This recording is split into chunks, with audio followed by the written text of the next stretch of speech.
J'ai rencontré Mémé un soir sur un trottoir de Pékin. Elle jonglait devant l'entrée d'un pub. Elle avait un bon petit sourire en coin et un air mystérieux. Je lui expliquai mon travail, je lui montrai quelques dessins qu'elle observa avec beaucoup d'attention. Mémé est comme ça. On dirait qu'elle sourit en permanence aux étoiles et en même temps qu'elle est extrêmement concentrée sur un chemin invisible.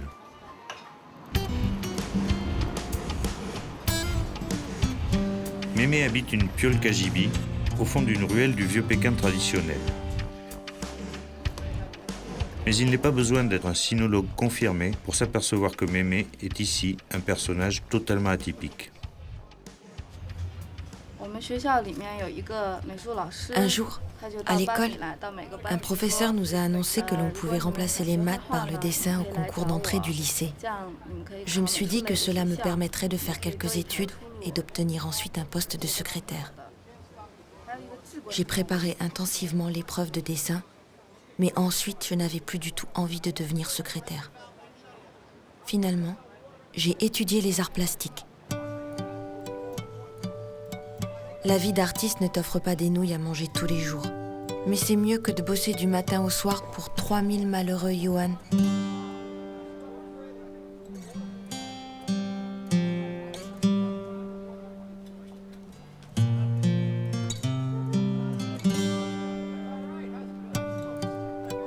Je ne suis qu'une petite crevette perdue dans l'océan. Tout le monde trouve sa place sur ce globe, mais moi, non. Je ne fais que flotter sans savoir où je vais. Mais je suis contente de ma manière de vivre. Lorsqu'on demande à mes amis ce que je fais, ils répondent toujours « Elle est notre petite sœur, elle ne fait rien, elle s'amuse. »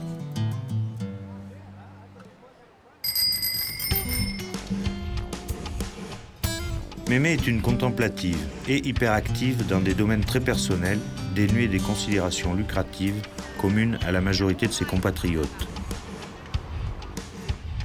Son activité principale consiste à se rendre dans des écoles maternelles où elle tient une chaire de conteuse.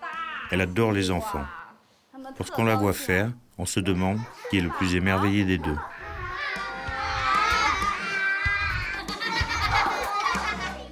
Lorsque je raconte des histoires aux enfants, je me mets à leur place. J'imagine que c'est moi qui écoute une histoire. Tout à coup, je me souviens de ce que je voulais entendre quand j'étais petit. Je sais alors ce que je dois faire et comment le faire. En plus de raconter des histoires, je travaille pour un éditeur de livres pour enfants et j'aide mes amis artistes à monter leurs projets. Je suis un peu comme une fourmi. Tu la vois courir partout dans tous les sens, mais en fait, elle transporte des choses petit à petit.